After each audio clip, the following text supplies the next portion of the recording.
sebentar, hanya mungkin 1 detik ya, itu sudah hitam. Itu menandakan bahwa energi ungu itu paling tinggi. Karena di atas ungu ada ultra ungu ya. Nah ini kan melimpah ya, ultraviolet kan melimpah ini dari mana? Matahari, ya kan? Makanya teman-teman kalau filmnya kebakar gitu kan ya, itu kan kena ultraviolet. Nah, HP kita juga ya mengeluarkan ultraviolet ya. Jadi teman-teman nggak bisa proses sambil terima telepon gitu kan, nggak bisa, kosong semua nanti. Nah, itu merah paling rendah. Kemudian di bawah merah ada inframerah.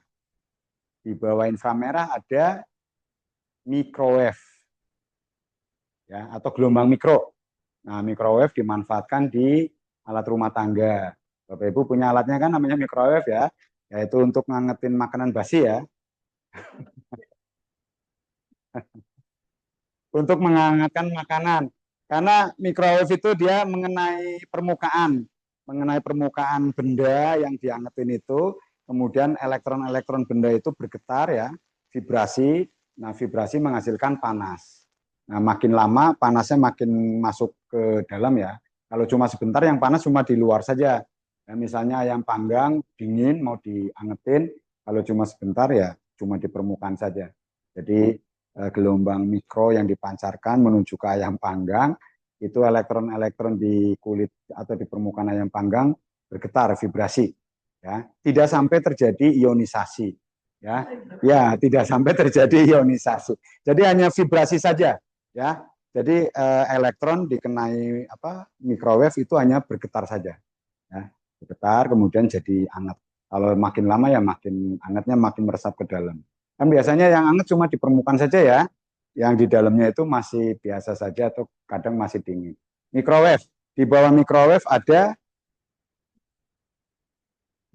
gelombang radio, ya gelombang radio atau radio frekuensi yang dipakai di mana? MRI. Nah, berarti kalau ditanya MRI pakai radiasi enggak? Pakai, tapi radiasi non pengion. Gelombang radio berbeda dengan gelombang suara, Bapak Ibu ya. Gelombang radio berbeda dengan gelombang suara.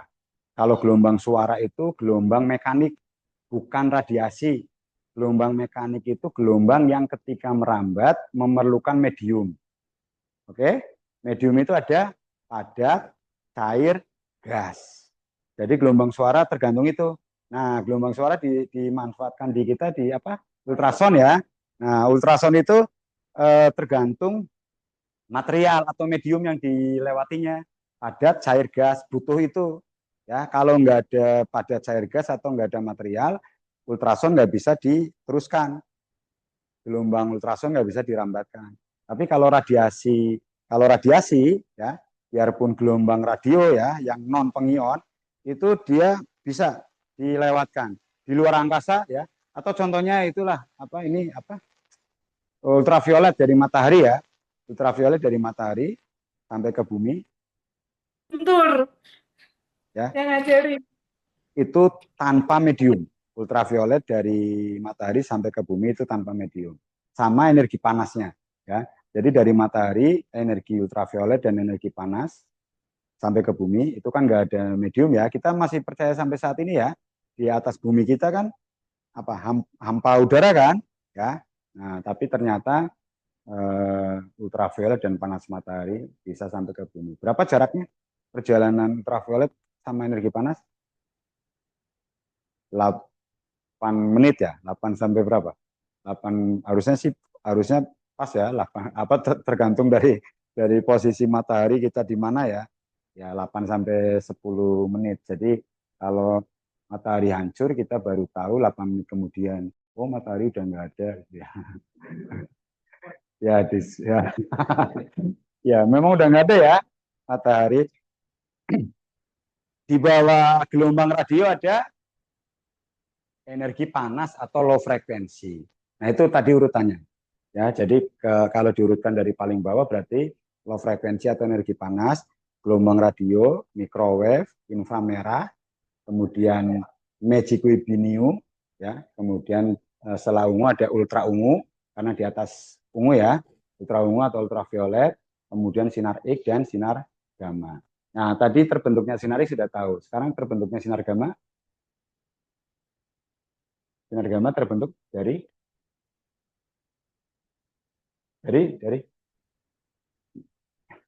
Tuhan Yang Maha Esa, ya betul.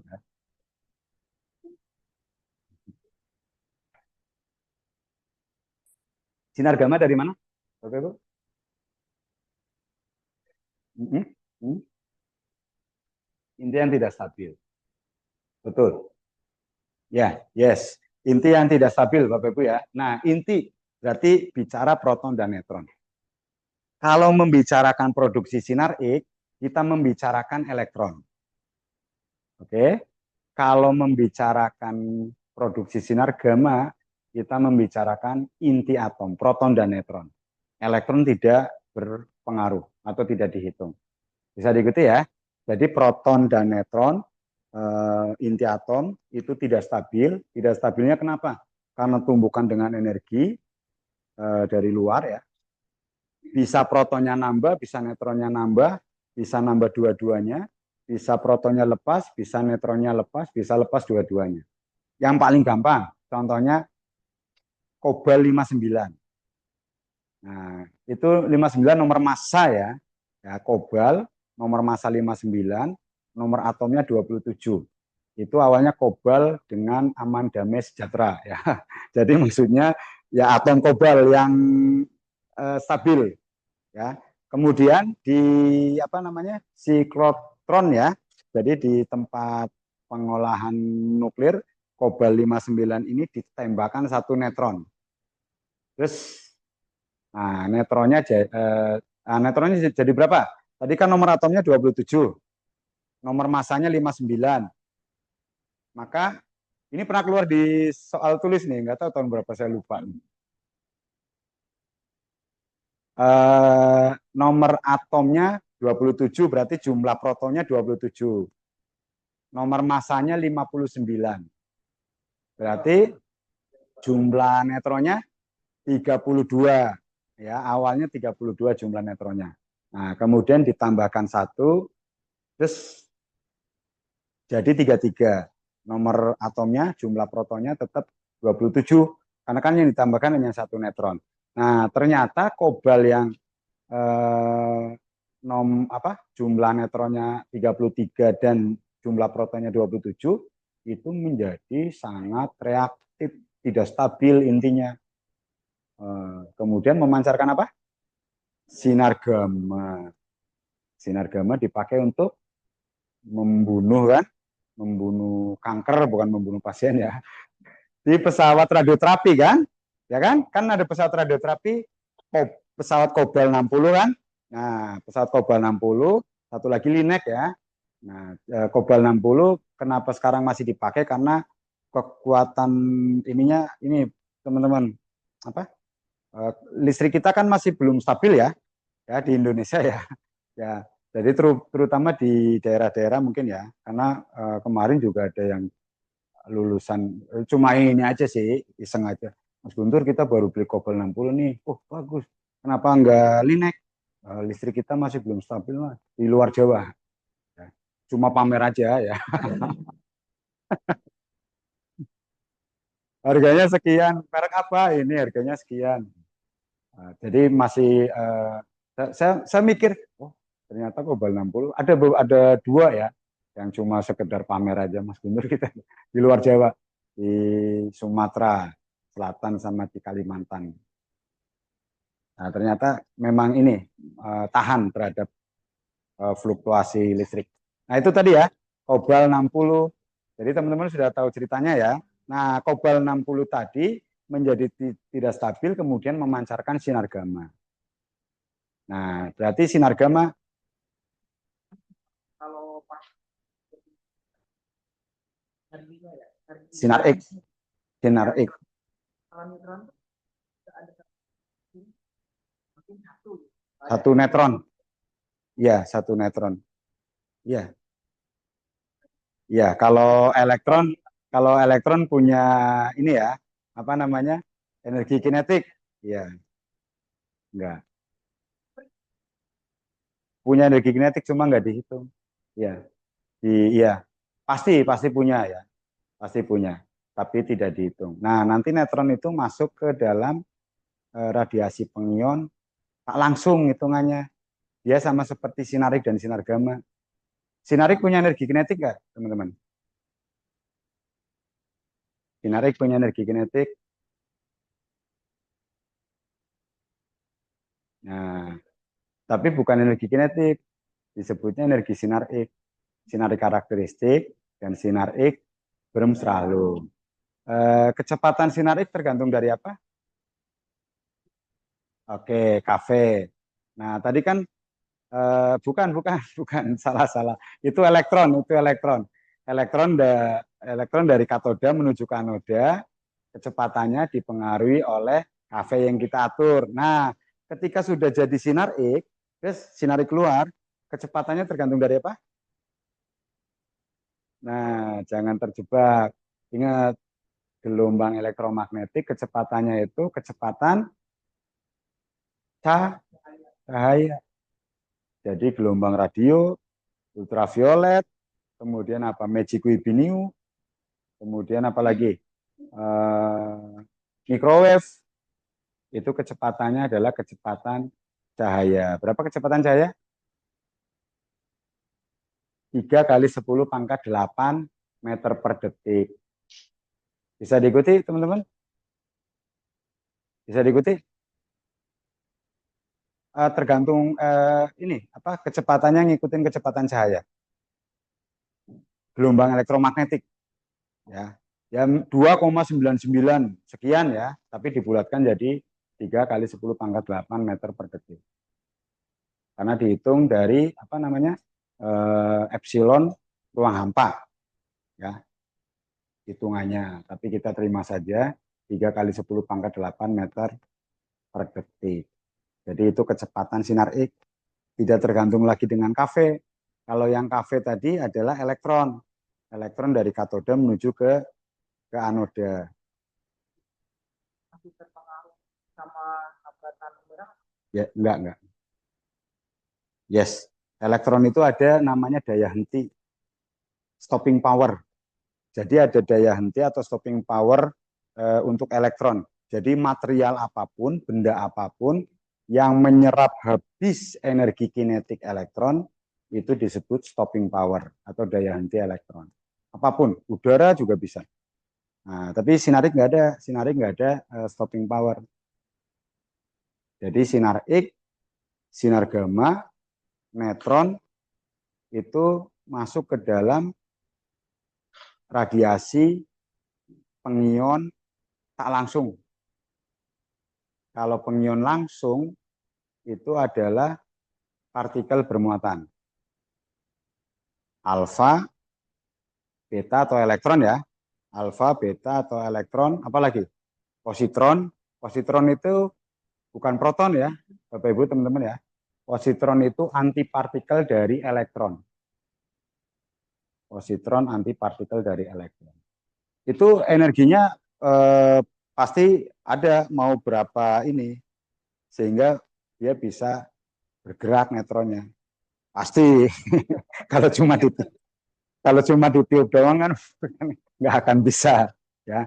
Pasti ada, cuma tidak dihitung energi kinetiknya. Itu ya.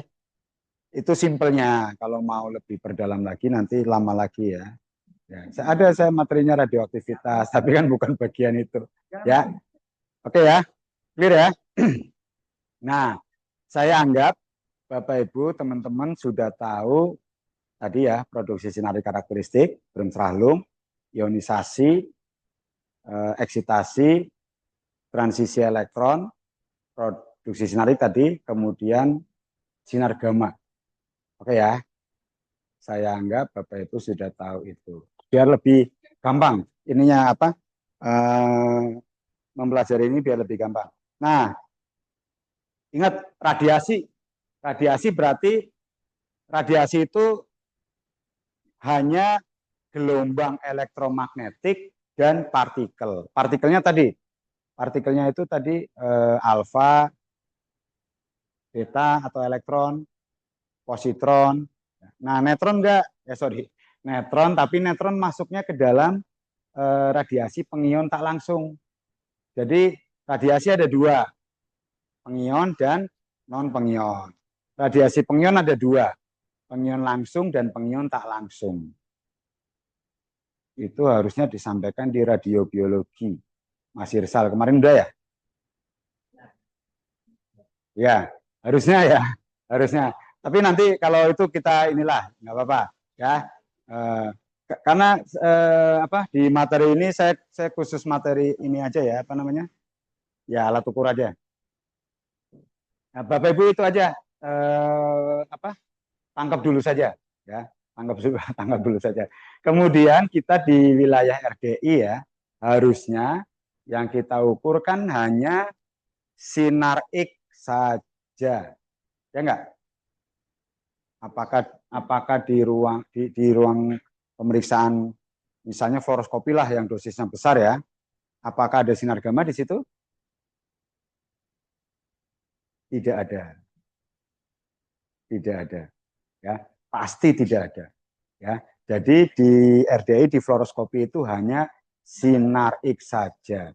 Biarpun dosisnya besar. Dosis besar karena dipengaruhi oleh es yang lama. Ya. Emangnya kan kecil kan ya? Ada ini yang RDI. Sorry, apa? Fluoroskopi. Ada? Ada, sama ada. Oh, siang. Oke, nanti bisa buat simulasi. Ya. Ada lagi yang di fluoroskopi. Kerjaan kita di fluoroskopi ngapain? Bantu dokter kan ya, tidak melakukan pemeriksaan ya. Itu kan di peraturan pemerintah sama di peraturan Bapeten ya, dikeluarkan dengan sangat jelas bahwa di modalitas fluoroskopi itu radiografer hanya membantu. Terutama membantu apa? Faktor eksposi ya, faktor eksposi. Yang melakukan pemeriksaan itu dokter. Untuk itu media kontras nggak boleh kan ya? Ya. Paling nanti kita ditanya biasanya itu simulasi kalau di ruang apa di fluoroskopi misalnya ada pemeriksaan di ICU pakai apa? Pakai pesawat sinarik stasionari atau mobil unit, mobil ini. Jangan sampai Amsong ya, stasionari udah langsung. Coba itu mbaknya keluar dulu, coba tanya ke teman-teman. Kalau disuruh dikasih kesempatan bertanya malah apa masih mending. Tapi kalau langsung di sertifikasi nggak lulus kan Amsong.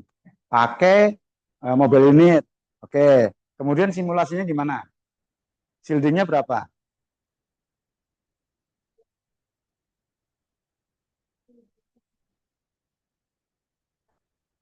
Oke, misalnya ya ini kita mau pasien di sini nih. Ya ini ada pasien lagi. Di situ ada pasien lagi. Ini ada pasien lagi. Nah ini pasien di sini nih kita mau mengerjakan. Nah, mobil unit kita bawa kan, pemeriksaan inilah torak. Nah gimana?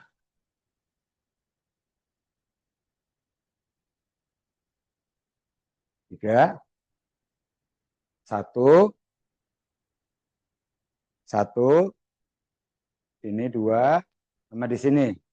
Shieldingnya banyak berarti ya.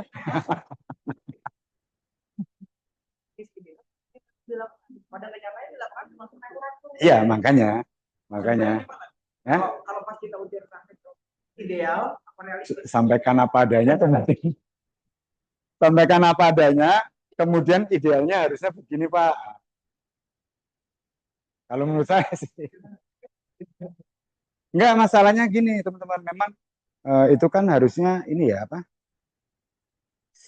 apa yang punya pemegang izin. Nah, itu kan harusnya pemegang izin memfasilitasi budaya keselamatan ya, proteksi radiasi atau mendukung PPR lah, ya kan? Pak, ini harusnya di ruang ICU kita perlu 3 mobile shielding nih, udah 1 aja cukup kan gitu kan, ya kan? Ini kamu paling mau ngambil fee-nya kan? Nah, ini belanja banyak-banyak paling kamu mau ngambil fee-nya nih. Nah, kan ya, atau ini rumah sakit kita udah mau bangkrut nih, ini 1 aja cukup. Harusnya idealnya kan 3 ya. Ya, tapi memang realnya satu ya, dulu saya waktu apa PKL ya di mana sih? Nggak usah saya sebutkan lah rumah sakit. Nah, kemudian ininya tabungnya, mengatur tabungnya gimana? Atau kita berdiri di mana? Kita berdiri di mana? Enggak, ini kan shielding pasang ya. Satu, satu, dua, tiga. Nah, pesawatnya enggak, ini yang ideal, yang ideal. Yang ideal. Kalau enggak ideal mah udah cepet selesai kan. Shielding sini udah pasien yang lainnya suruh berdoa aja kan. Ya, Soalnya di tempat yang nggak terlalu ya. Enggak apa. Ya kan kita mau geser kan pasien ICU nggak boleh banyak digerakkan juga kan. Nah, biasanya kan udah langsung alat-alatnya langsung kecolok ke tembok juga kan. Kalau bisa kita pindah-pindahin mah geser dulu gitu kan. Ya biarpun itu nggak terlalu berpengaruh. Nah idealnya kan tiga, set set set. Nah kemudian yang sering ditanya tabungnya. Tabungnya kan pasti ke bawah ya. Ya tegak lurus ke pasien. Nah kalau pasiennya itu apa namanya setengah duduk. Nah setengah duduk berarti diarahkan kemana? Ke tembok atau ke yang faktor hunianya sedikit, hampir nggak ada. Dia mudah-mudahan di balik sana nggak ada siapa-siapa. Atau di balik sana ada direktur, nggak apa-apa sekalian. Ya, sekalian nih Pak, apa? Ya. Jadi faktor hunian ya, teman-teman nanti membicarakannya adalah faktor hunian. Jadi yang sedikit sama nanti ketika teman-teman apa mengarahkan tabung ketika pasiennya berdiri di ruang radiologi itu diarahkannya kan tabungnya ke yang faktor hunianya paling sedikit kan bisa jadi apa mentok-mentoknya kan apa parkiran ya kan apa ruang jaga kita ya makanya atau syukur-syukur itu ruangan kosong ya ruangan kosong nggak ada siapa-siapa nah jadi nanti kalau ditanya begitu ininya faktor hunian itu apa Bapak Ibu cari baca ya nah, ya jadi kemudian faktor eksposi nah udah bisa lah ya KV MAS punten ada dokter oh ya jadi nanti masnya harus ini apa namanya KV untuk apa MA untuk apa S untuk apa nah kemarin juga ada ya Bu Dokter tapi alhamdulillah eh, lulus nilainya kayaknya tertinggi juga ya nah, berarti masnya harus tinggi juga nanti nih beban.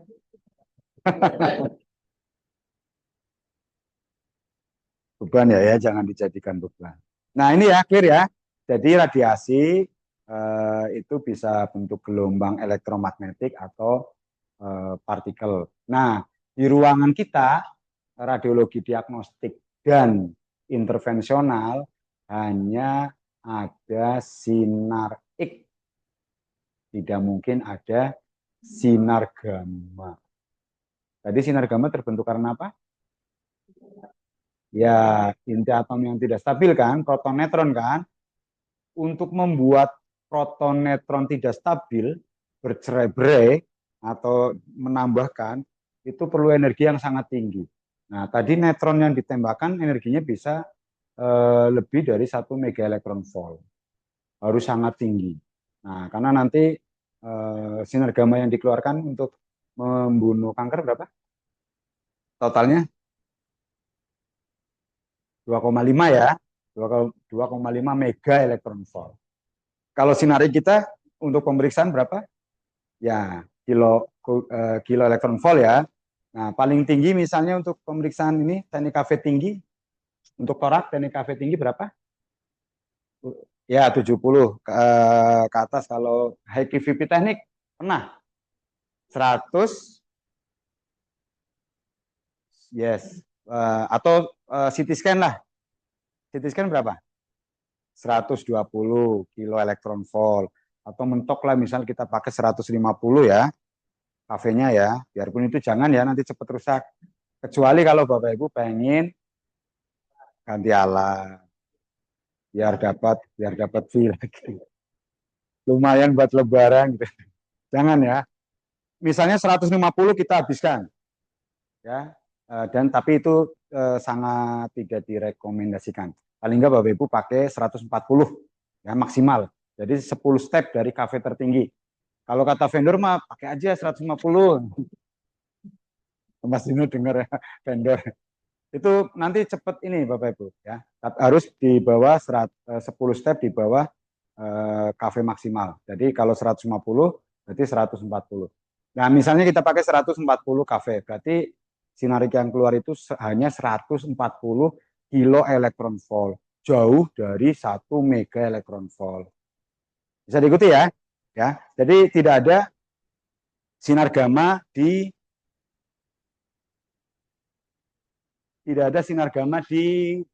radiologi diagnostik dan intervensional. Radiologi diagnostik intervensional apa saja? Radiografi umum, mamografi, gigi, CT scan, fluoroskopi. Nah, fluoroskopi kan cat lab, GIAM, ya.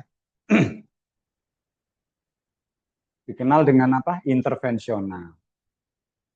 Nah, ini ya tadi ya. Jadi pengion tak langsung itu foton, sinarik dan sinar gamma dan netron. Pengion langsung itu partikel selain netron. Nah, sinar X kena material pertama kali kejadian adalah apa Bapak Ibu? Ionisasi. Sifat sinarik apa? Sinar X atau definisi sinar X? Definisi sinar X. Oke, yang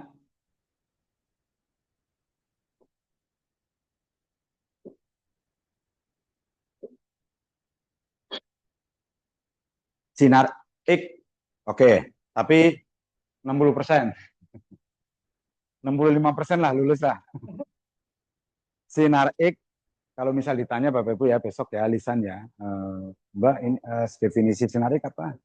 Kan Mbaknya di apa PPR RDI ini, RDI kan menangani sinar X. Sinar X apa? Jangan sampai lupa ya.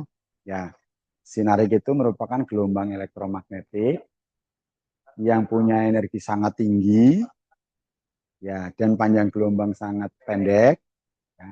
Nah, karena energinya sangat tinggi, maka dia mampu mengionisasi material atau bahan atau zat yang dilewatinya.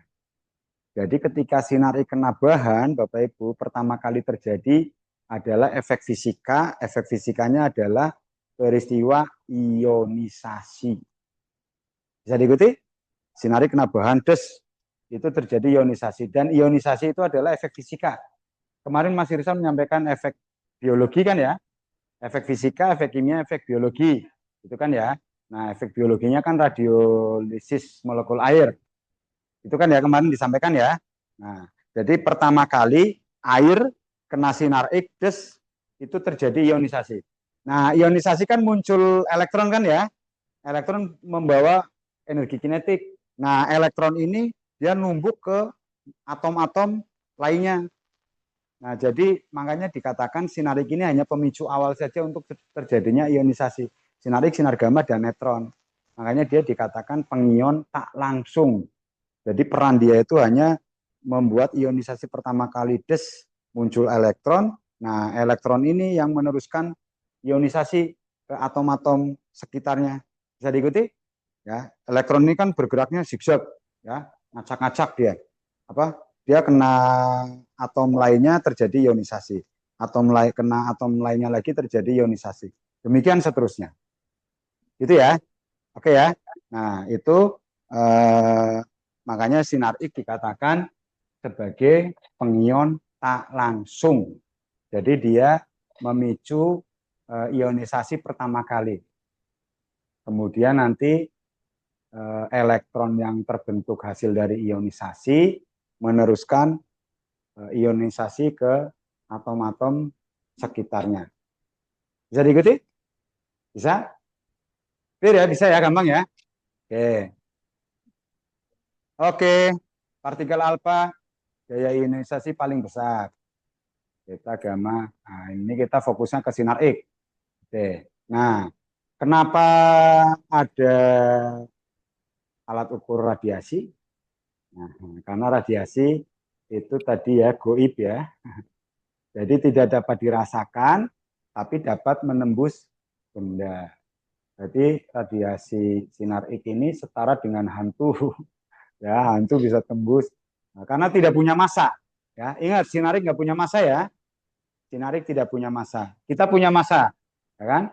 Jadi nggak bisa nembus tembok atau kaca. Ya, sinar X dan kawan-kawannya gelombang elektromagnetik itu bisa menembus material karena tidak punya massa. Jadi hanya bentuk energi. Ya, sinar X hanya bentuk energi saja. Dan ingat tadi sinar X tidak pakai energi kinetik, ya, tapi sinar X pakai energi sinar X saja, energi sinar X karakteristik dan energi sinar X Bremsstrahlung. Cara menghitungnya sudah kan ya Pak Heru kemarin ya. Cara menentukan energi sinar X karakteristik dan Bremsstrahlung. Bisa ya? Oke. Oleh karenanya kita mutlak membutuhkan alat ukur.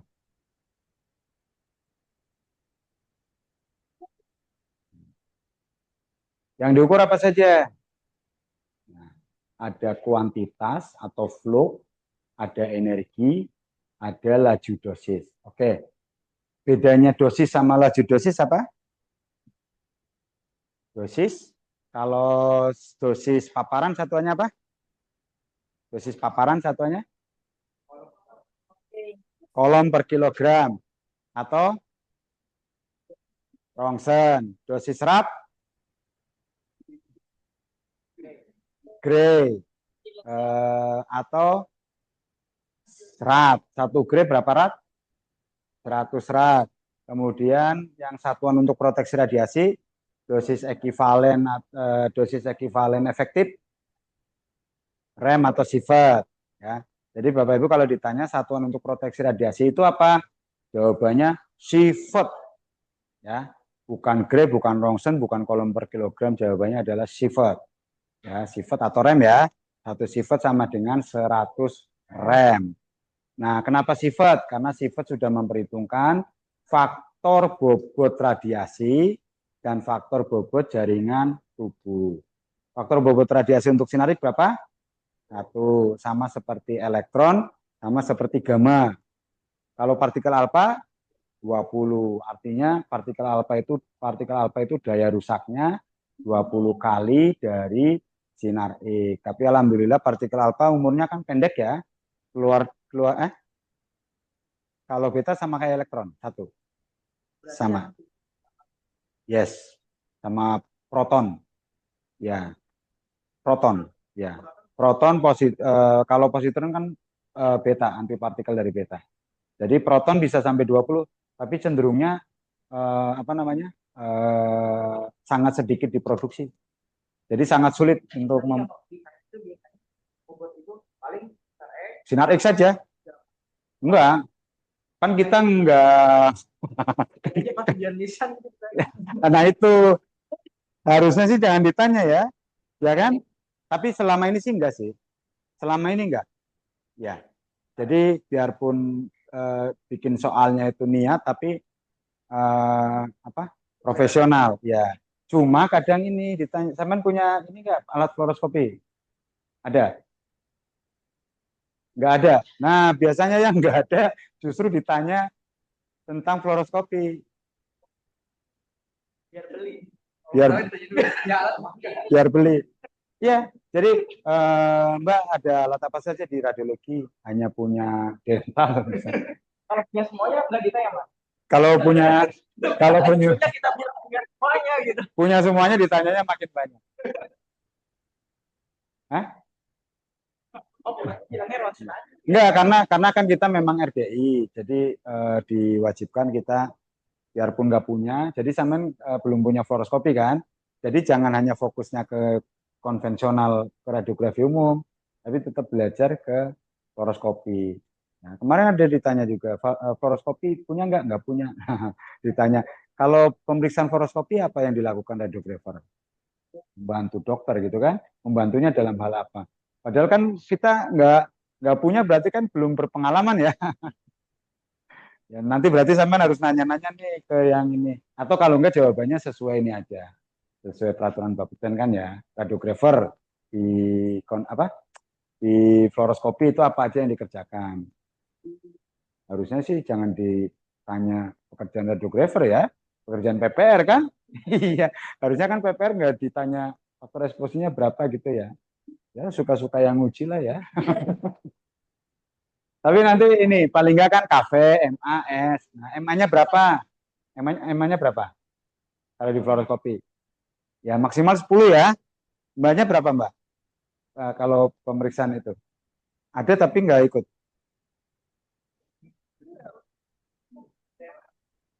Oke. Jadi di bawah 10. S-nya yang panjang. Ya. Jadi biasanya sih rata-rata 5 MA, 7 MA.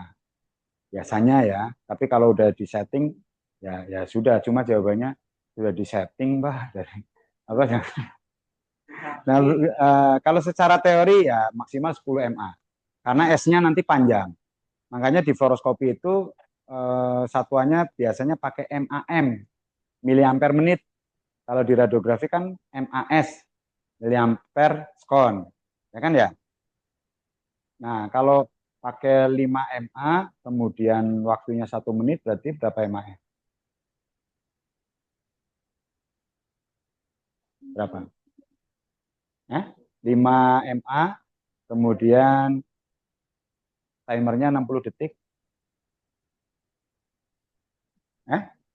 300 MAS.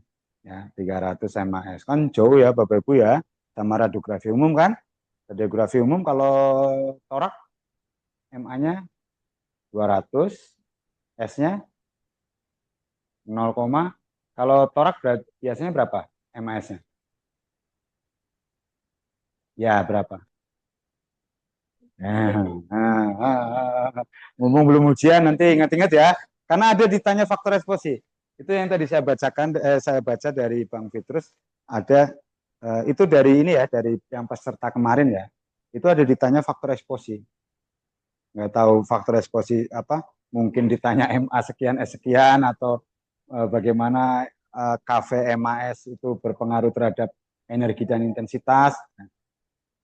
Oke ya, nanti dibaca-baca lagi ya. Jadi ada tentang, nah ini dosis itu, kalau laju dosis itu per waktu, ya, per waktu. Jadi misalnya laju dosis paparan, berarti rongsen per jam atau rongsen per menit. Clear ya?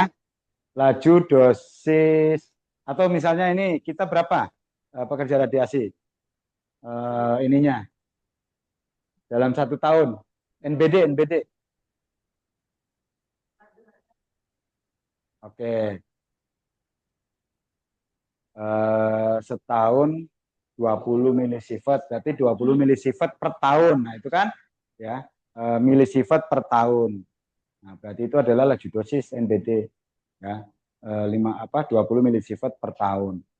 Dalam waktu 5 tahun maksimal 100. Dalam waktu setahun 50 maksimal. Kalau 100 milisievert per tahun boleh nggak? Nggak boleh. Ya, besok ya sama siapa? Bu Yuni ya. Ya, Bu Yuni nanti nanti diskusi sama Bu Yuni. Nah, sekarang kita alat ukur itu ada kuantitas, ada kualitas, ada intensitas. Oke, kalau kuantitas itu banyaknya atau fluk ya, fluk ini itu banyaknya radiasi yang melewati area tertentu per luas area tertentu ya. Luas area berarti kan sentimeter persegi ya, atau meter persegi gitu ya, atau milimeter persegi. Nah, jadi kuantitas ditentukan oleh apa? MA. Kualitas ditentukan oleh apa? Kv. Intensitas Kv mak. Jadi intensitas itu gabungan dari kuantitas dan kualitas. Oke ya. Kebanyakan menghitungnya itu adalah intensitas. Ya, intensitas. Sebenarnya intensitas tidak hanya laju dosis ya. Dosis saja juga masuknya itu ke ukuran intensitas. Oke. Nah, ini ya. Jadi ada Rongsen, rem, sievert. Jadi satuannya untuk satuan apa? Dosis ya. Ini satuan proteksi radiasi hanya ini ya. Ini ya. Rem sama sievert. Ya. Mungkin Bapak Ibu kalau punya alat ukur sekarang kalau ngukur langsung dikonversinya ke rem atau ke sievert ya. TLD-nya pakai apa? Ininya. Ada TLD? Pakai satuan apa? Sievert. Apa jarang dilihat? Sievert. Sievert atau rem ya? Satu sievert berapa rem? Terus. Nah, alat ukur radiasi itu ada dua. Alat ukur untuk proteksi radiasi dan sistem pencacah. Ini kita fokus ke sini saja. Oke. Alat ukur proteksi radiasi itu ada personal monitoring dan ada untuk lingkungan. Nah, yang personal monitoring ada berapa? Ada berapa? Personal monitoring ada 3 ya. Personal monitoring ada 3. Apa saja? LD, film bed, pendos. Jadi pendosimeter atau pocket dosimeter, kemudian ada TLD, kemudian ada film bed. Film bed sudah masa lalu. Oke ya.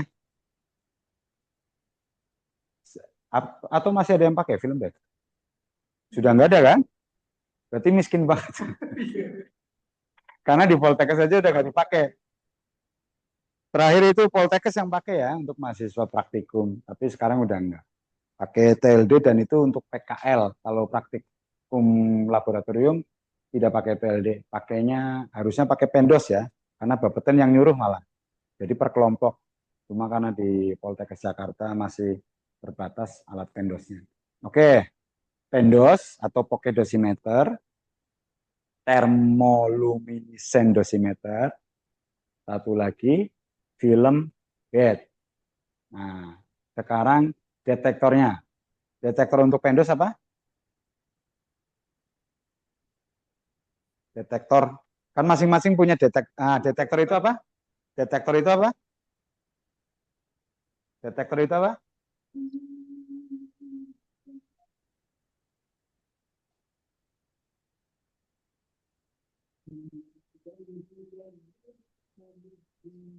Oke.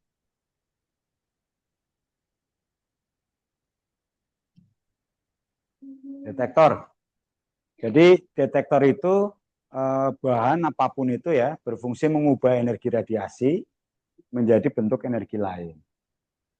Oke, bahan apa aja lah, gas, benda padat, plastik, zat cair, apalagi, apa saja bebas. Pokoknya bisa padat, cair, gas. Nah, apabila kena radiasi, dia akan merubah radiasi menjadi bentuk energi lain yang mudah diamati. Bisa menjadi energi listrik, ya, bisa menjadi pancaran elektron ya, atau tadi apa namanya muatan negatif, bisa menjadi percikan cahaya, bisa menjadi bayangan hitam masa lalu, bayangan hitam film. Jadi tadi pendos, TLD, film bed. Nah, pendos berarti isiannya itu isian detektornya apa? Oke, pendos itu isiannya gas. Yes, gas. Ada juga yang pakai semikonduktor tapi jarang. Ya. Yang Bapak Ibu punya, ada punya bawa alat ukur. Semikonduktor itu nanti bahannya padat. Kalau gas ya bahan gas.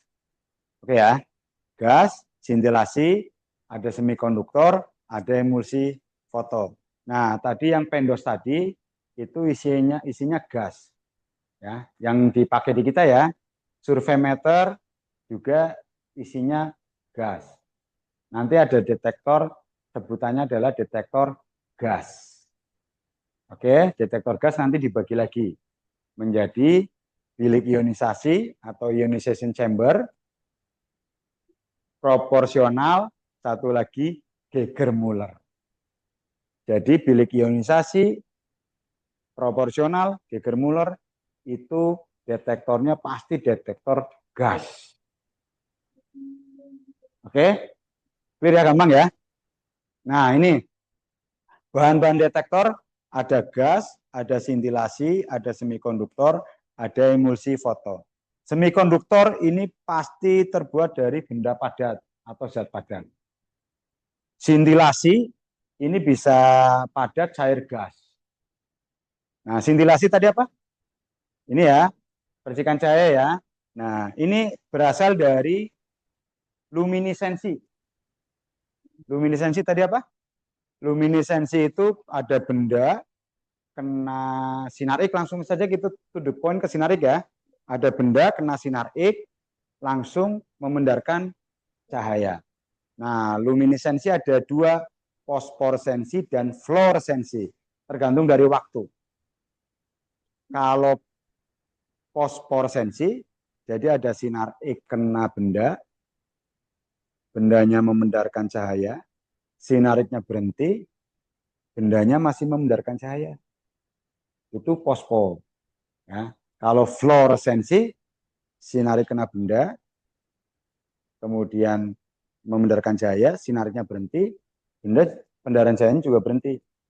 Itu ya. Nah, jeda waktunya itu kalau fluoresensi itu di bawah 10 pangkat min 8 detik. 10 pangkat min 8 detik. Jadi 1 detik dibagi 100 juta. Ya enggak? 10 pangkat min 8 detik berarti kan 1 per 10 pangkat 8 kan? Nah, 10 pangkat 8 kan 100 juta ya. Jadi di bawah 1 per 100 juta detik kejadian fluoresensi. Kalau yang fosforesensi kejadiannya di atas 10 pangkat min 8 detik. Jadi ada waktu tunda. Salah satunya adalah thermoluminescent dosimeter. Kan pakai tele semua ya Bapak Ibu ya. Tele yang kita pakai ada chipnya kan ya. Kalau ini apa chipnya apa? Pakai material apa? Lid ya, ya benda padat. Kita TLD yang dipakai teman-teman itu pakainya benda padat. Lithium fluoride. Biasanya ya lithium fluoride didoping dengan magnesium 2+. Bisa pakai apa material lain. Atau mungkin nanti Bapak Ibu coba ini ya. Atau ada yang bawa TLD. Ngapain juga ya, nggak boleh dibawa ya. Nggak boleh dibawa. Ya nanti coba inilah apa ketika udah pulang ini TLD gue chipnya apa sih pakainya, coba pasti ada ya, pasti ada di ininya di apa namanya di manual booknya pas lagi beli. Nah banyak kan pakai lithium fluoride, kita tulis dulu saja di sini ya, lithium fluoride didoping dengan magnesium ya, magnesium 2+. Jadi magnesium 2+ ini fungsinya untuk menangkap elektron atau perangkap elektron ya, atau sebagai doping atau aktivator atau pengotor. Ya namanya banyak nih ya.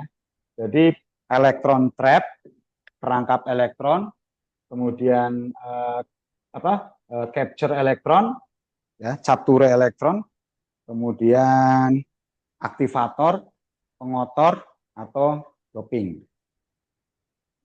Nanti kita tulis dulu ini materialnya ya. Nah, kalau gas banyak beberapa apa jenisnya. Pokoknya Bapak Ibu sudah tahu dulu ini tanggapan itu ininya responnya ya. Hasil yang kita harapkan. Jadi kalau TLD pakai sintilasi, pasti nanti adalah tentang percikan cahaya.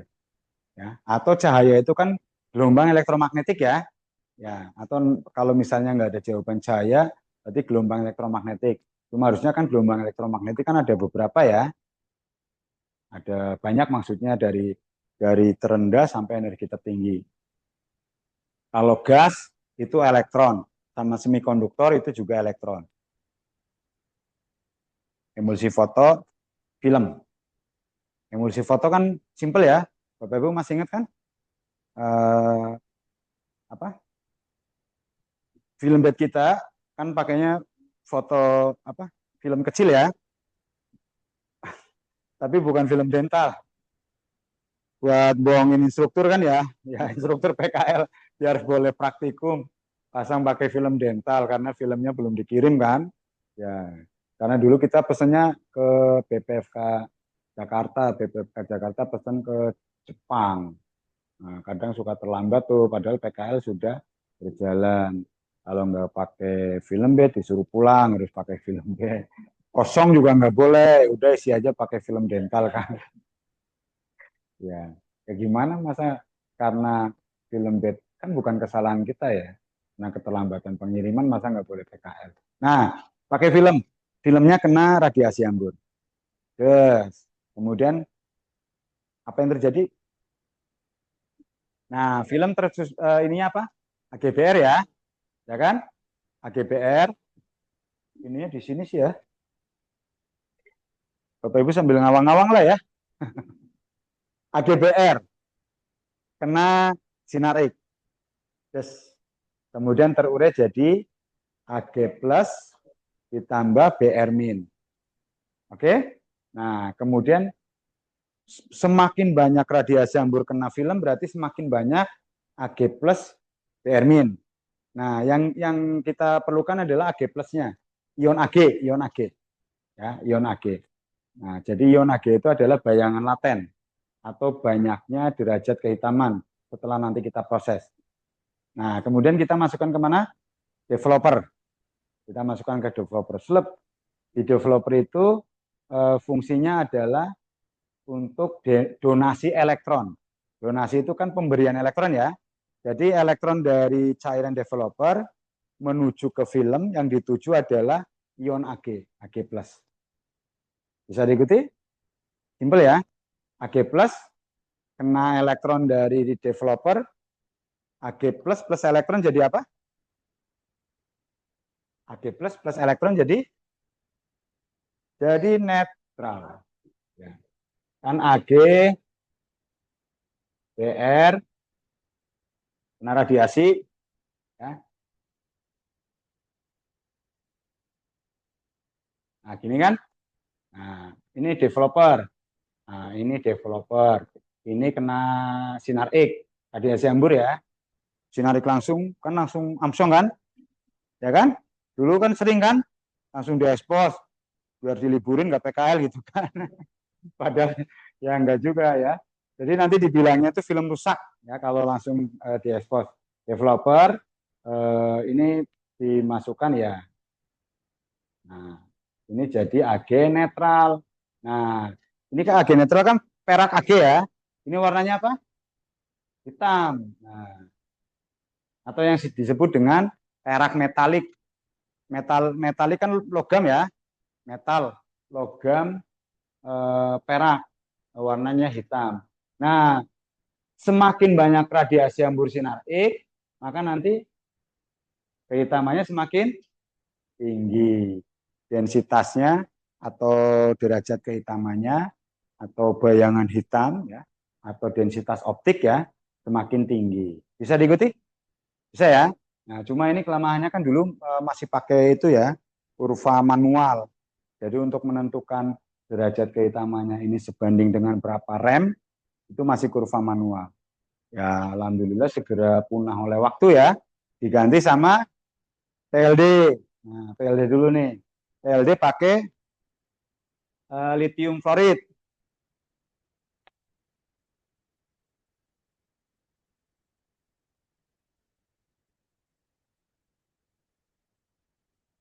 PLD pakai lithium fluorid. Tapi bahan-bahannya banyak ya.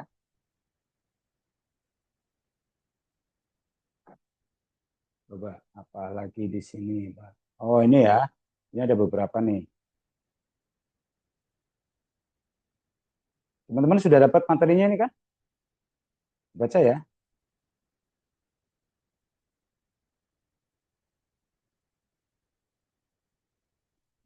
Nah, ini ya. Jadi ini bahan-bahan sintilator itu ada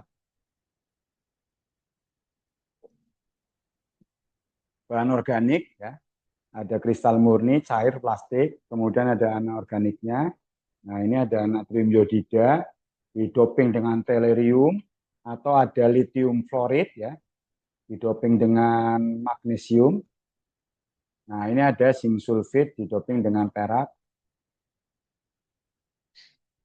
Tadi yang film bed itu bisa membedakan jenis energi ya.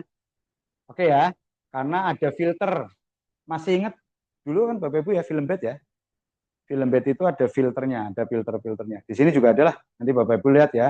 Kemudian eh, detektor scintillator juga bisa membedakan jenis energi. Ya, jadi bisa untuk gamma atau sinar X ya, setara. Gamma atau sinar X itu setara, bisa juga membedakan radiasi alfa. Bisa juga untuk energi rendah. Oke ya, bahan scintillator. Nah, tapi TLD Bapak Ibu kan khusus untuk radiasi hambur sinar X. Jadi energi rendah sinar X. Nah, sinar gamma bisa nggak? Bisa ya. Kalau untuk netron bisa nggak? Nggak bisa. Jadi khusus lagi kalau netron bahan-bahannya. Oke ya, nah ini bahan-bahannya, bahan-bahan scintillator. Nah, misalnya nih lithium fluoride prosesnya bagaimana? Ketika TLD yang Bapak Ibu pakai kena radiasi hambur sinar X. Bagaimana? Jadi ini susah kali di sini. Harus biasanya di sana ya, di pinggir.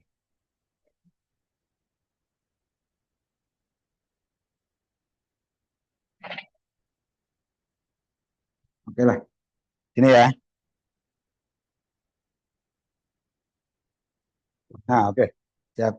Nah, ini eh, jadi oke kita langsung ke sini saja. Bentar ya.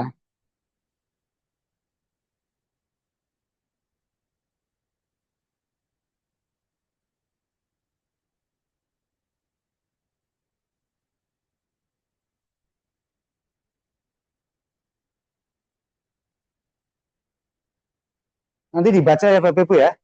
Ya, beneran dibaca ya. Karena ini kalau di ini semua nggak nyampe. Ini aja udah jam berapa tuh? Setengah 12 tuh.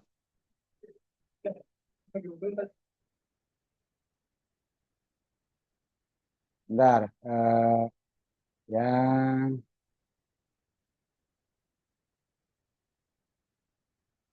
aduh.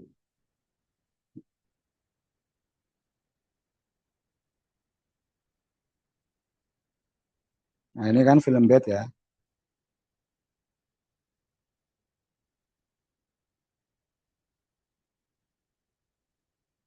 Bentar ya. Nah, ini. Bentar.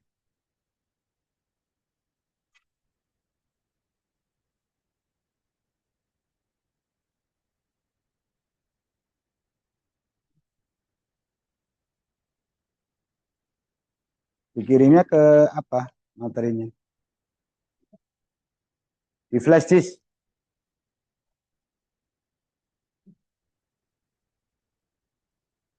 Nah, ini kita fokus ke sini ini Bapak Ibu.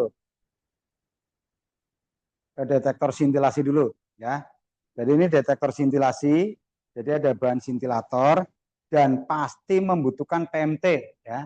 Jadi detektor yang membutuhkan PMT, photomultiplier tube adalah detektor sintilasi. Clear? PMT ya. Jadi ini bahan sintilator plus PMT. Nah, ini tadi sebelum ada radiasi, kemudian ini ketika ada radiasi. Oke, nah apa yang terjadi? Nah, ini kan berarti bahan sintilatornya kita simulasikan pakai lithium fluoride ya, yang TLD Bapak Ibu pakai.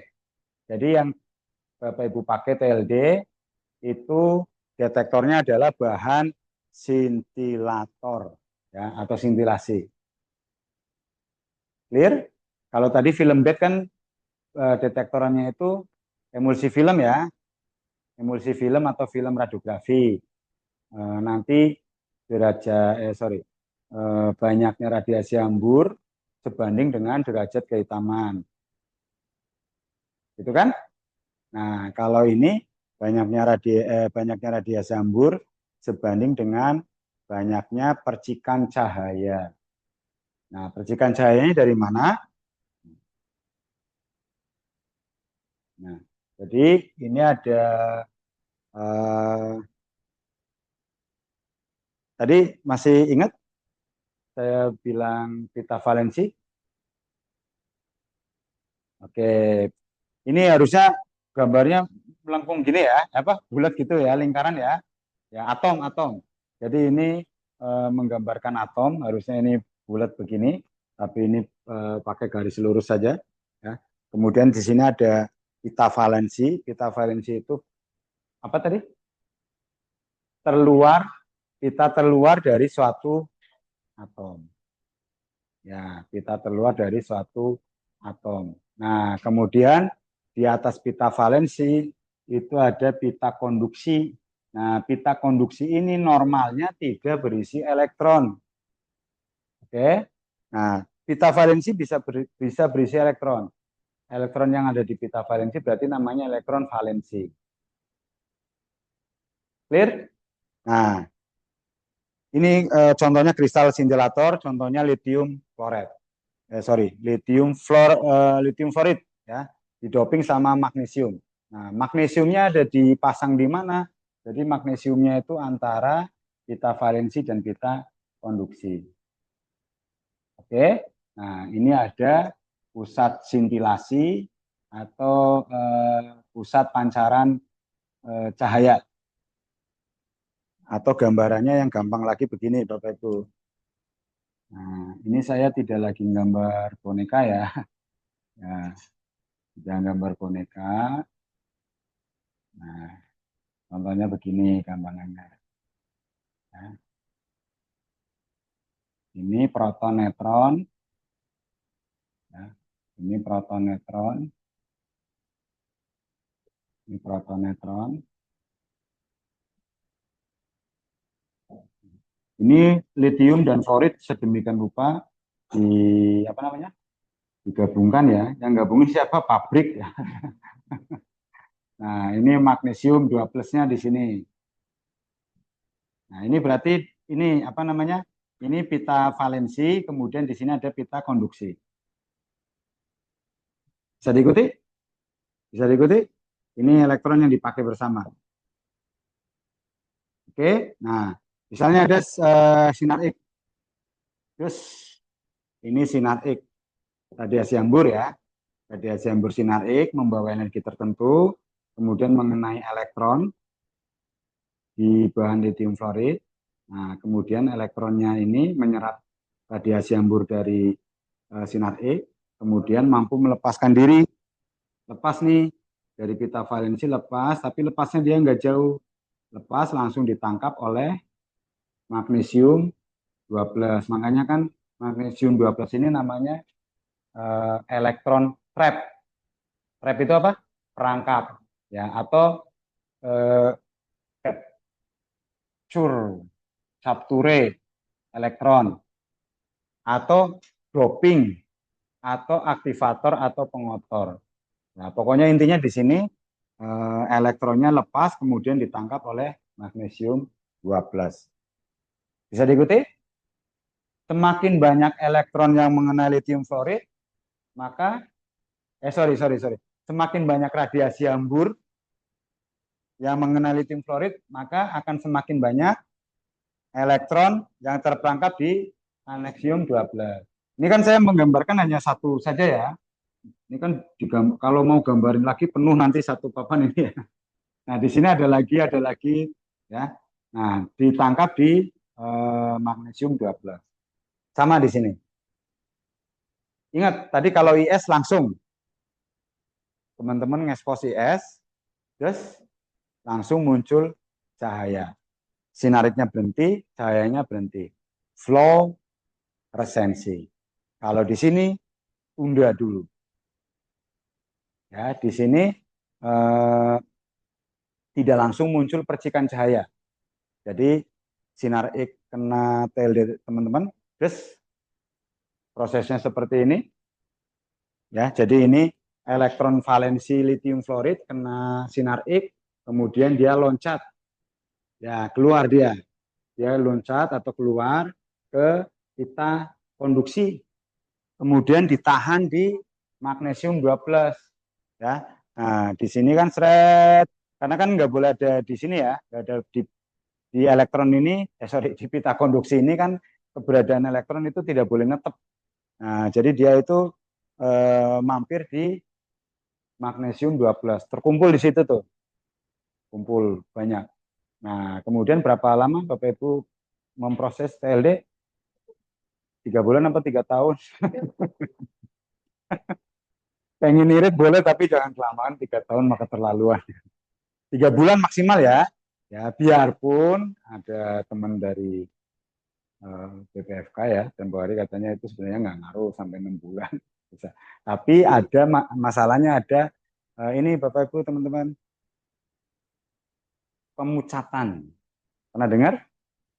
Pemucatan atau pemudaran. Ya, jadi ya ini kalau TLD Bapak Ibu boleh ditaruh di mana? Di bawah matahari langsung. Disimpannya di mana? Di ruangan. Oke, jauh dari radiasi, ruangannya harus panas atau adem? Adem. Kenapa nggak boleh panas-panasan? Kenapa nggak boleh dibawa-bawa keluar?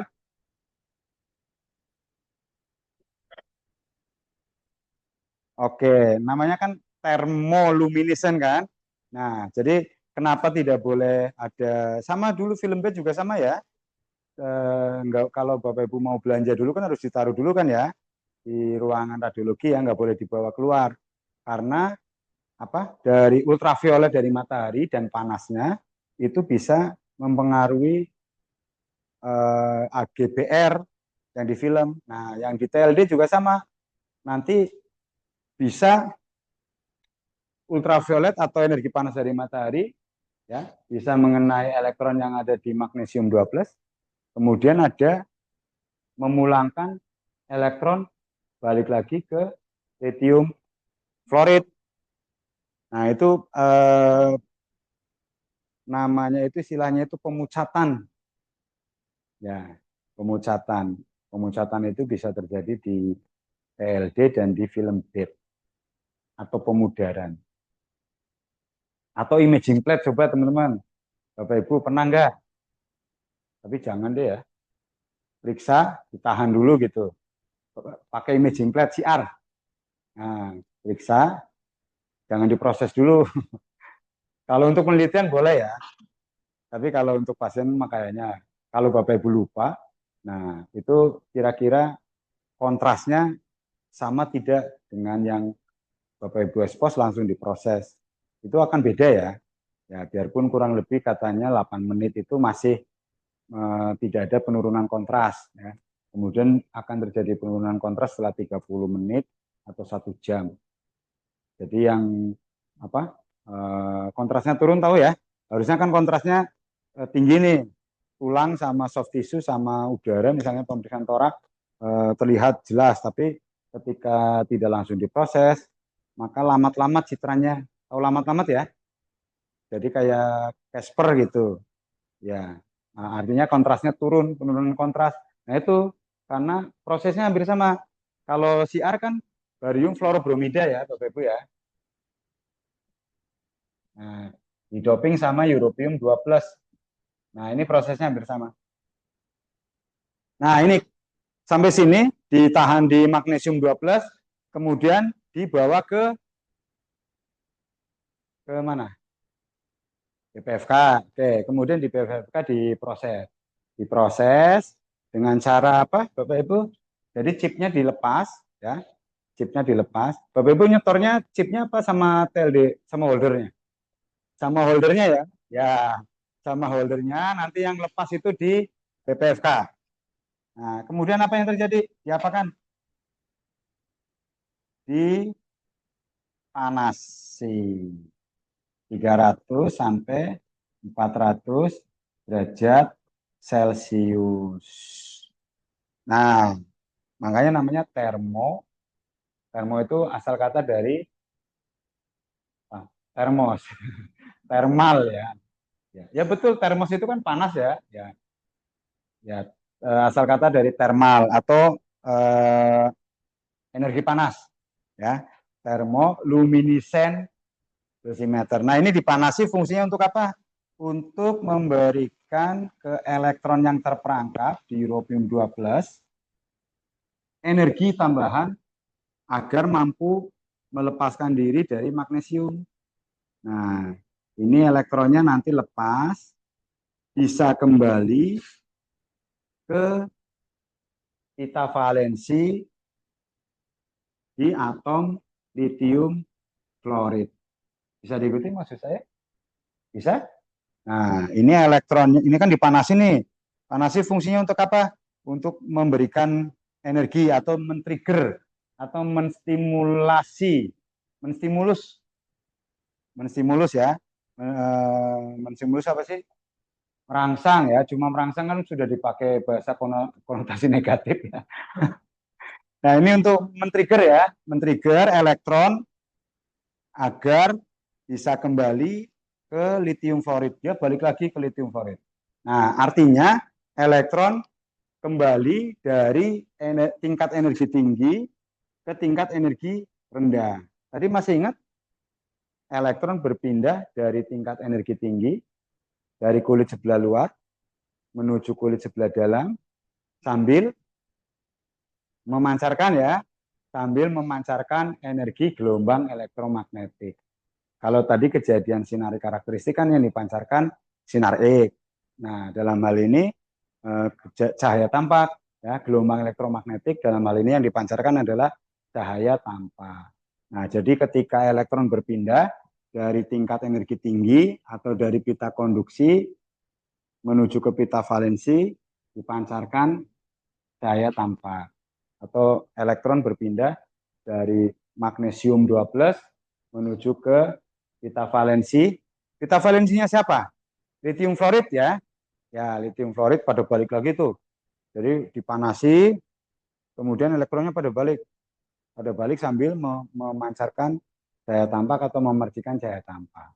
Nah, cahaya tampak ini ditangkap oleh, ini kan balik ya, ini balik, ini memancarkan cahaya tampak nih, cahaya tampak.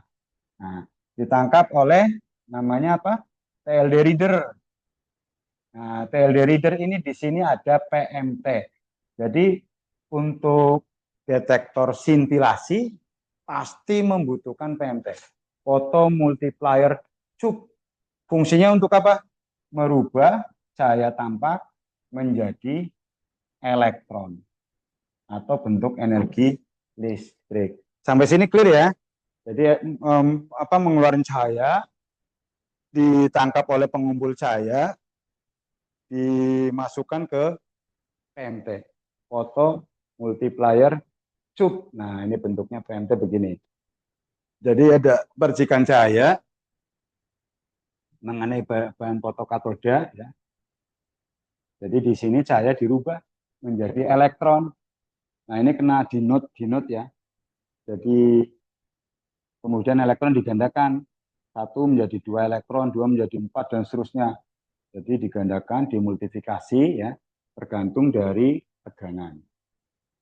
Nah, kemudian terakhir ada anoda ya, elektron dikumpulkan menuju ke anoda. Jadi anoda itu tidak hanya ada di tabung pesawat sinarik saja ya, jadi ada beberapa alat yang memang ada katoda anodanya. Sama nanti surveimeter juga ada ya. Pendos juga ada ya, istilahnya itu katoda anoda. Clear ya? Nah, ini menuju ke anoda, kemudian dirubah menjadi pulsa listrik. Kemudian pulsa listrik ini bagaimana? Akan menggerakkan red matter di TLD reader. Nah, red matter di TLD reader, kemudian di sini muncul bacaan dosis. Harusnya di sini dalam satuan miligre ya, Bapak Ibu ya. Tapi di sini langsung dikonversi. Yang Bapak Ibu terima itu satuannya apa? Sifat ya? Satuannya sifat. Bisa diikuti? Simpel ya? Gampang kan? Ya, gampang ya? Ya, gampang. Nanti direnung-renung baca lagi. Ya, apa yang masih kurang di ini yang mana? Yang masih susah di mana? Nggak ada yang susah kan, gampang semua ya?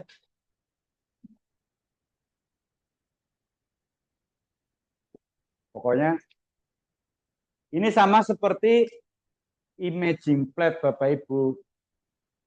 Ya, cuma imaging plate Bapak Ibu nanti pakainya apa? Laser. Masuk ke image reader kan? Jelek.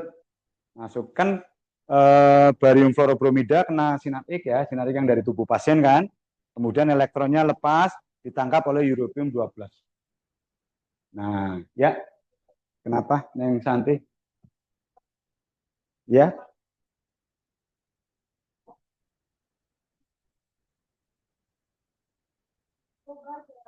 ya, ya, ya.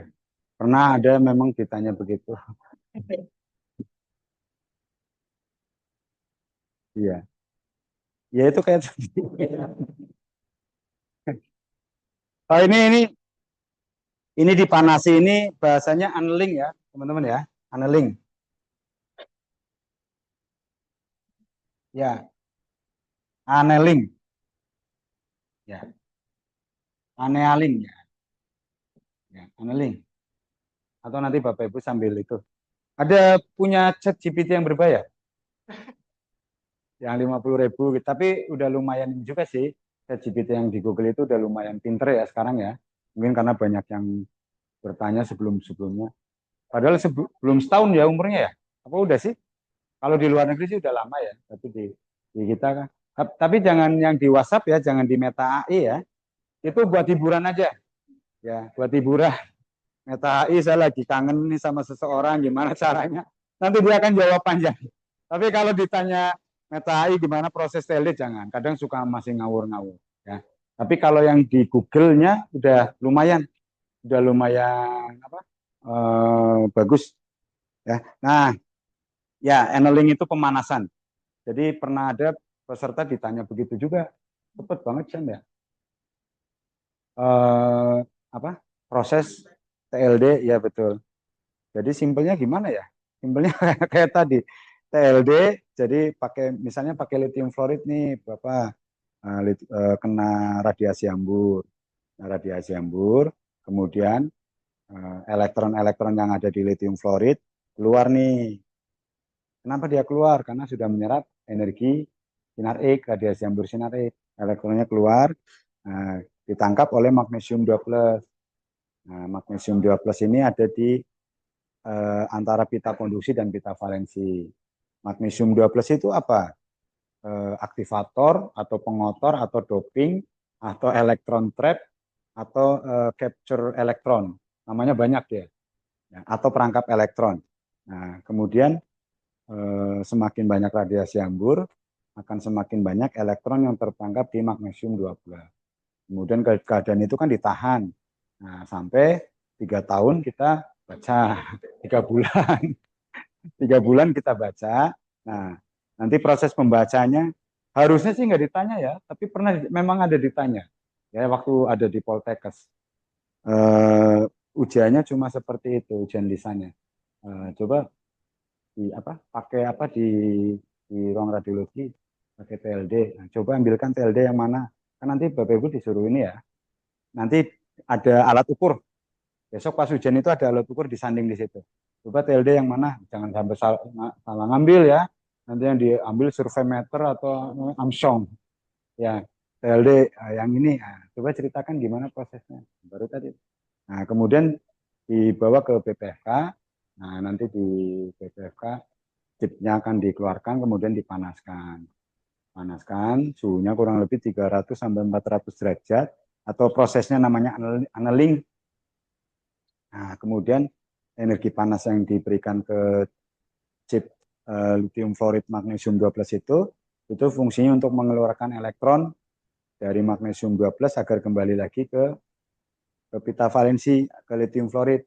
Nah, ketika elektron balik lagi dari pita konduksi atau dari tingkat energi tinggi ke tingkat energi rendah, elektron akan memancarkan gelombang elektromagnetik berupa cahaya tanpa. Lalu ditangkap oleh alat bantu namanya TLD reader. Jadi kelemahan TLD itu membutuhkan ini ya. Ya. Jadi membutuhkan TLD reader. Salah satu kelemahan tidak bisa dibaca langsung. Yang bisa dibaca langsung kan PENDOS ya. PENDOS atau pocket dosimeter. Nah, kalau TLD kelemahannya dia membutuhkan TLD reader untuk membaca hasil. Nah, di TLD reader itu ada alat namanya ini PMT. Pasti kalau detektor sintilasi itu pasti membutuhkan PMT. Karena untuk merubah cahaya menjadi listrik. Nanti setelah listrik kan gampang ya. Setelah listrik kan listriknya nanti menggerakkan red matter yang ada di TLD reader. Nanti dia akan menunjukkan ke skala angka tertentu, menunjukkan skala dosis.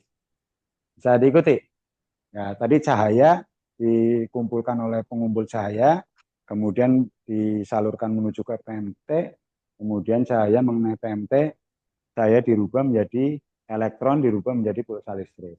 Pulsa listrik menggerakkan red matter di TLD reader, kemudian menunjukkan skala angka dosis tertentu. Berarti radiasi hambur di sini nanti akan sebanding dengan ini ya, ya dengan bacaan dosisnya. Iya, itu ya, clear kan? Gampang, gampang kan?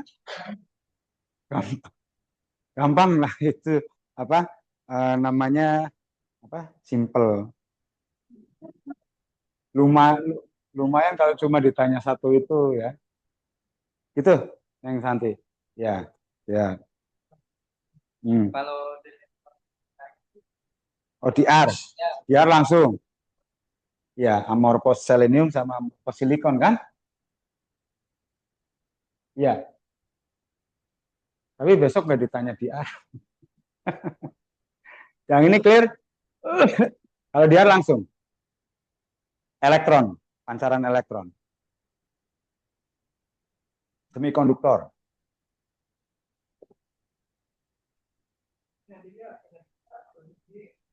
Berhenti ini gimana?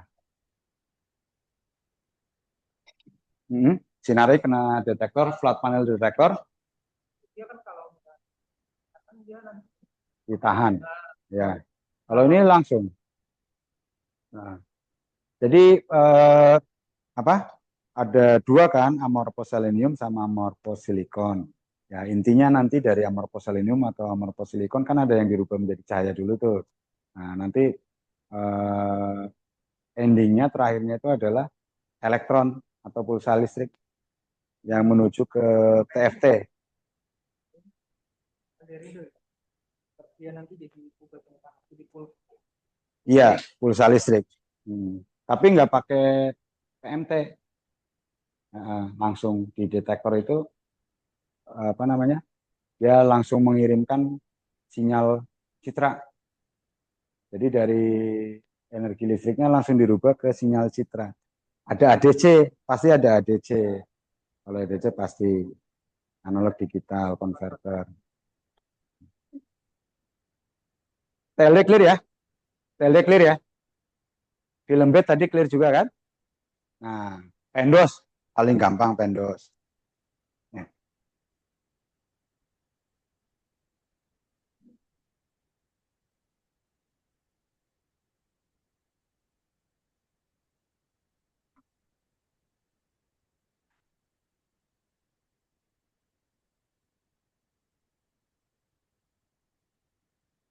Pendos. Pendos itu gas ya.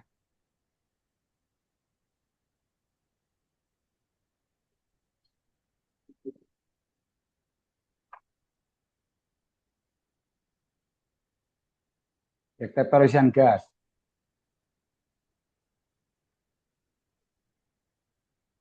Sama seperti surveimeter sinar X. Contohnya yang mana?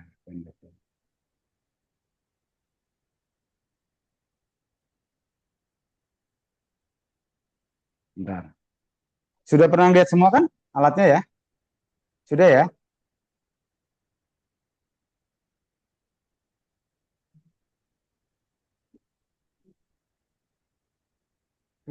Saman punya kan? Punya. Nah, ini. Oh, nggak ada. Ini ya ini gas semua nih. Ya ini alat ukur gas semua nih. Jadi ada ionization chamber, ada proporsional, ada Geiger Muller. Bentar. Nah, ini tadi ya. Nah, ini layoutnya seperti ini ya, dosimeter saku, pendos, atau pocket dosimeter. Nah, ini. Atau yang model gepeng itu ya, ada juga ya. Ya, nggak usah saya sebutkan mereknya lah ya.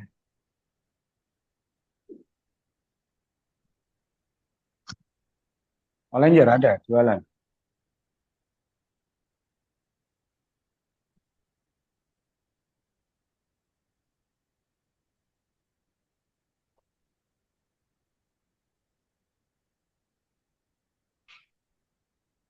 Nah, ini ya. Pendos pakai ini detektor isian gas. Jadi ini sebelum ada radiasi, setelah ada radiasi, terus nah itu di tengah itu jadi bilik sorry ya bilik bener apa silinder wadahnya jadi di pendos atau di surveimeter gasnya itu dikemas sedemikian rupa di tempat ya atau disebut bilik itu bentuknya silinder.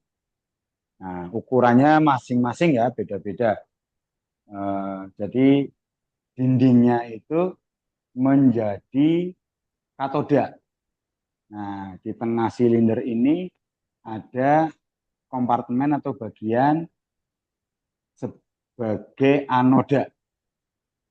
Oke, ini kan gas ya. Ini kan gas nih. Kan awalnya gas. Nah, ini sebelum ada radiasi. Kemudian setelah terkena radiasi, des. Nah, gasnya terjadi apa? Gasnya mengalami apa? Ionisasi. Nah, pokoknya pertama kali itu adalah ionisasi. Jadi gas mengalami ionisasi, berarti kan terbentuk sepasang ion ya, ion positif, ion negatif. Ion sebenarnya yang dihitung ion negatifnya atau elektron. Ion negatif atau elektron menuju ke anoda. Udah simpel. Karena ada ion negatif yang menuju ke anoda, maka ada arus listrik. Arus listrik menggerakkan red meter. Ini red meter ya. Ya, peraga ini. Red meter. Nah, ini kan tampilannya ada yang apa? Displaynya itu kan ada yang jarum, ada yang angka. Ya, tergantung alat ukurnya kan. Ya, pokoknya nanti listriknya itu akan memunculkan display angka atau apa? Menggerakkan jarum. Clear? Gampang? Kalau DE sama DER, kalau kita mau melakukan perbedaan sama BBM-nya, kalau jangan lupa reset dulu DE-nya. Bedanya DE, di pendosnya ya? Di ya ya dilihat di ini di manual book.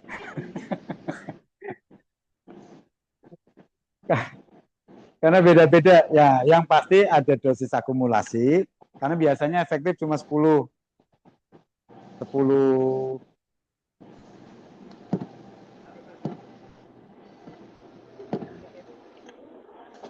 Karena di alat ukur Belajar, saya Kak. bukan DE. Kurang fokus kalau belajar kayak gini. Yang bentuk kotak itu. Mereknya nggak usah disebut. Bakal ketemu langsung. Besok ada juga Iya. yang punya Lagi pula aku SIM kalau kan, mau yang disuruh PPDI ikutan, tapi jualan ntar ya. ikut Kayaknya lebih lagi simpel lagi. bulan Juli. Yang pasti Bapak Ibu, Pendos itu akumulasinya 10 ya. Dia salah satu kelemahannya itu ini tidak bisa menyimpan data terlalu banyak. Ya. Ya lebih bagus sih setiap kali itu direset. Kalau punya ente direset terus apa setelah 10 kali? Nah, jadi Oh berarti setiap satu kali tindakan direset. Ya. Oh iya. Ya. Berarti setiap satu kali pemeriksaan. Ya, oke. vendornya sama kan? Ini sama nih kita ada. RXP ya? Iya. 0. Harus 0. Kalau DR nggak bisa direset. DR tuh kayak huruf P dia jadi misalkan ada radiasi dia nilainya akan ada. Tapi kalau nggak ada radiasi dia akan turun. Jadi 10 kali ya Bapak Ibu ya. Tapi biasanya sih langsung. Punya sampean Mbak? Iya. Langsung direset lagi. Berapa kali?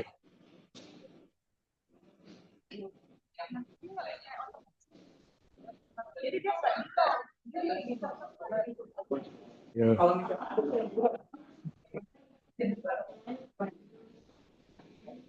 Pakai jarum. Oh yang di keker, yang itu harus direset. Yang tadi ada di gambar. Oh, tinggal pembelajaran lagi. Momen dulu ya. Rumah sakit mana Mbak? Ya agak. Pakai bantuan itu dong. Apa namanya? Tapi yang enak Yang buat readernya itu yang Ini buat nih, nginceng gitu. soalnya Ya kan? kemarin. Yang ngeker. Enggak, kalau mau dinolkan kan harus diinceng dulu. Ya. Iya, pusing ini mah Kak, hitung-hitungan begini. Pusing kan? Nah, Iya. dalam ruang radiografi Kalau ronsen intervensi. terdapat pesawat Star X yang terpasang tetap Ya. Iya. atau konvensional. Nah, maksudnya dan pakai ruang kendali operator Iya, ini dipakai. yang tertutup Pakainya gratis. dan memenuhi syarat TP proteksi radiasi.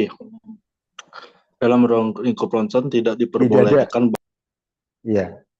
Iya. Apronnya berapa? Apronnya di intervensi berapa? Bapak Ibu? Apron di fluoroskopi ketebalannya 0,5, minimal 0,35. Tapi besok jawabannya harus yakin 0,5. Kalau 0,25 itu untuk yang radiografi umum. Ya, ya, dan double. Ya, dan double. Ininya dipakai di mana? TLD-nya? Ya, di dada ya. Ya. Terus Bapak Ibu sudah punya ini belum? Ya. Telemata udah punya semua.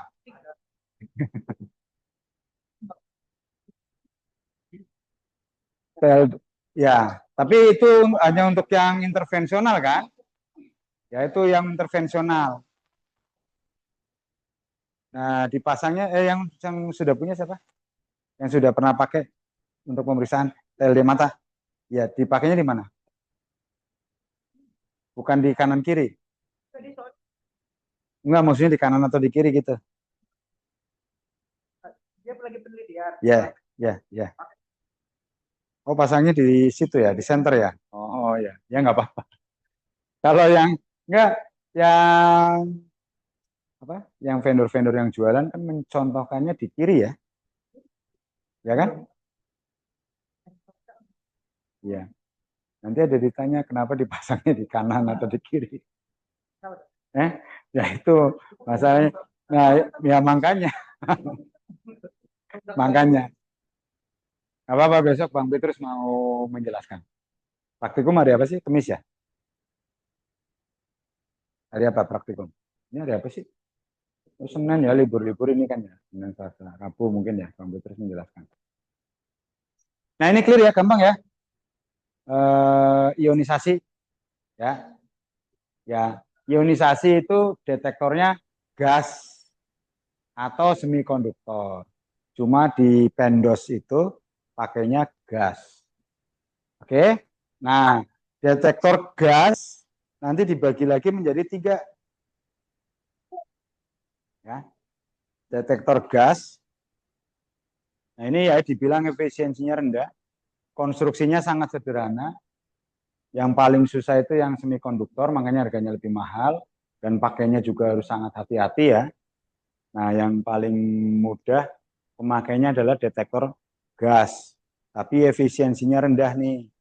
Nah, jenis detektor gas ada detektor ionisasi atau bilik ionisasi, ada detektor proporsional, ada detektor Geiger-Müller.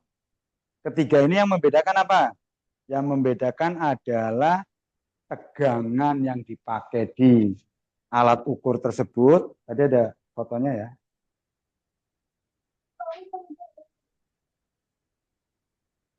Astagfirullah. Tadi fotonya mana ya?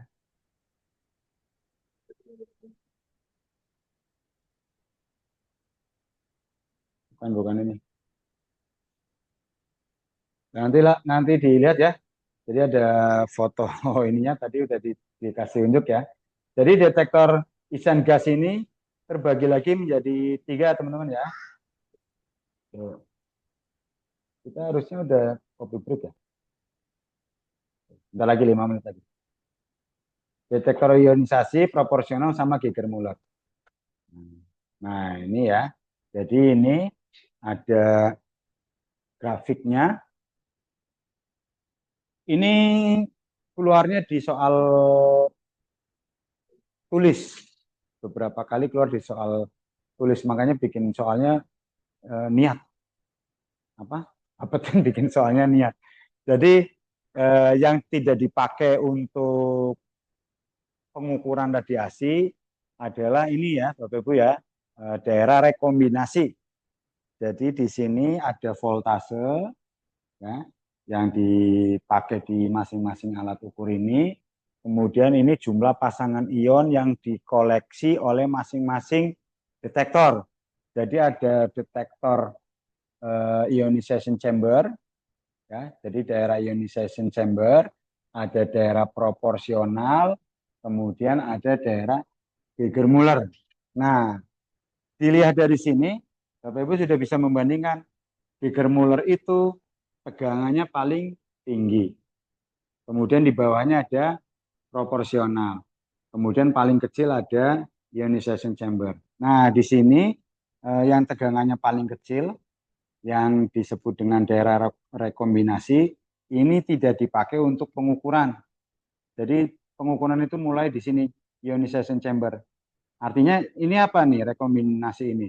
Jadi di sini nanti akan terjadi, jadi kalau tegangannya kecil, nanti yang ionisasi yang terjadi tadi akan balik lagi, bubar elektron sama elektron ion positif sama ion negatifnya akan berpasangan lagi ya. Jadi akan terbentuk atom-atom gas lagi. Rekombinasi ya, rekombinasi. Bisa diikuti ya. Kalau tegangannya kecil, makanya tegangannya dinaikkan nih sini. Nah, di sini yang paling proporsional itu di sini. Ini detektor gas proporsional itu dia bisa membedakan jenis energi radiasi ya, jenis energi radiasi dan besarnya energi radiasi. Geiger-Müller tidak bisa, ya. Geiger-Müller itu tidak bisa membedakan jenis energi radiasi. Jadi hanya bisa mendeteksi ini ada radiasi nih masuk. Radiasinya apa? Nggak tahu. Ini ada radiasi nih masuk. Radiasinya apa? Oh ini gamma nih atau sinar X nih. Oh ini alfa. Nah, gitu ya Bapak Ibu ya. Jadi yang bisa membedakan jenis energi ini yang proporsional. Kalau ini nggak bisa. Nah, di sini ada istilah yang terkenal itu plateau. Cuma di sini nggak ada nih. Yes, platui. Tegangannya pada 1400. Ya, 1400. Nah, nanti Bapak Ibu baca ini ya. Gampang kok, tinggal baca saja. Daerah plateau, ya, daerah plateau. Nah, ini untuk Geiger-Müller, ya. Jadi kurang lebih itu pada 1400 volt. Jadi daerah plateau itu daerah paling optimal di Geiger-Müller. Dia bisa mendeteksi radiasi yang masuk, ya. Kemudian terjadi ionisasi yang sangat banyak, ya. Kemudian banyaknya ionisasi bisa sebanding dengan radiasi yang masuk. Bisa diikuti? Jadi di sini daerah plateau ini daerah paling optimal Geiger-Müller bekerja. Oke? Nah, daerah proporsional itu daerah yang wajib konstan tegangannya. Ya. Aku tanya buat apa Jadi sih? di Aku tanya buat apa sih? di sini di Itu proporsional buat apa? ini tegangan paling Perpanjang konstan, paling stabil. pasar. Nah, ini ionnya 1 juta ini ya. 1 juta. Kalau di sini bisa sampai berapa? 10 pangkat 10. Berapa miliar? 10 miliar ya? Iya benar ya? 10 pangkat 10, 10 miliar ya? Gitu ya? Siap.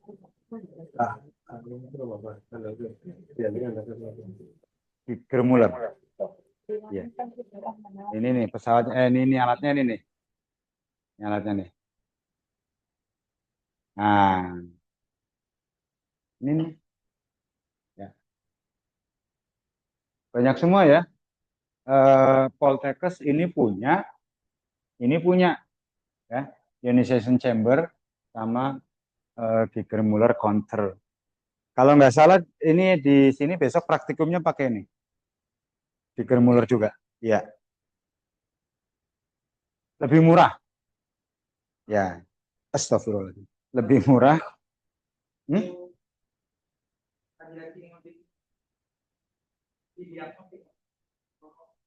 Iya betul, untuk survei meter. Ya.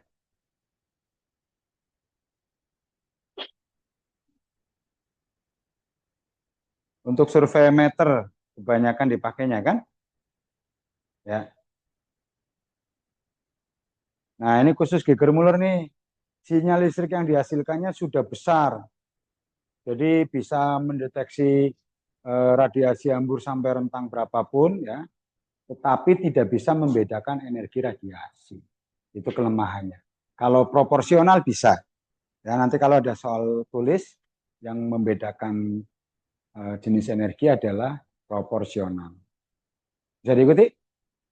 Yang tidak bisa dilakukan untuk pengukuran itu pada saat tegangannya kecil itu adalah daerah rekombinasi. Bisa diikuti? Ya. Yang detektor yang selalu pakai zat padat itu semikonduktor. Yang bisa pakai padat cair gas, scintillator. Yang tanggapannya itu pancaran elektron, gas, dan semikonduktor. Gampang kan ya? Gampang kan? Ya. Survei meter nanti kita masuk harusnya kan dasar proteksi radiasi. Nanti kita masuk ke survei meter dulu ya nggak apa-apa ya. Karena dasar proteksi radiasi kan sebenarnya akan dibahas. Ini cuma dasar-dasar saja ya, gampang banget. Nanti kita apa? Coba latihan ngitung sedikit di proteksi radiasi. Nah, nanti mungkin kita ngambil waktu sekitar 15 menit ya. Jadi waktu untuk dasar proteksi radiasi nanti kita pakai 15 menit untuk survei meter. Ya, khusus survei meter. Karena yang banyak ditanya adalah personal monitoring dan survei meter. Karena pegangan Bapak Ibu ya, survei meter itu ya. Nah ini ya. Mana tadi survei meter? Survei meter.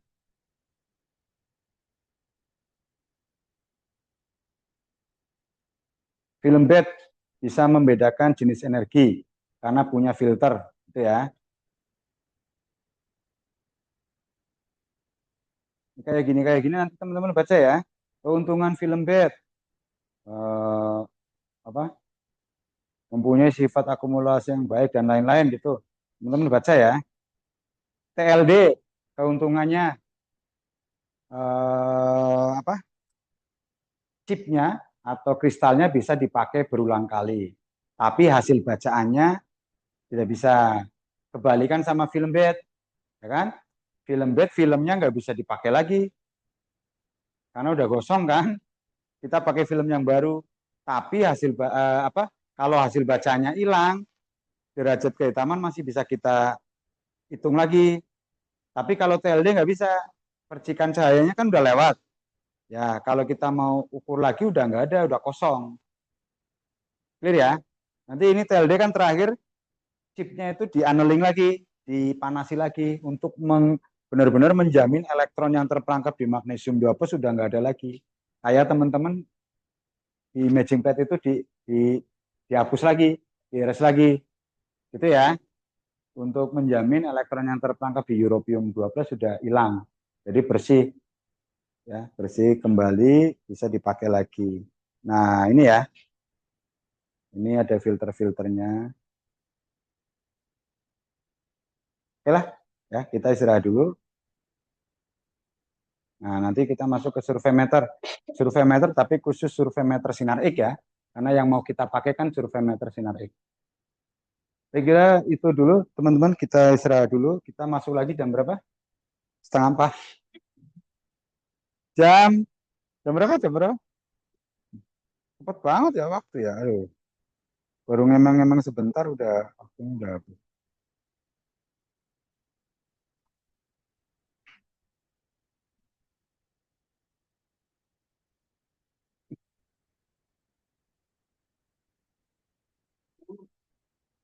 Enggak, kita mundur setengah jam tadi kan.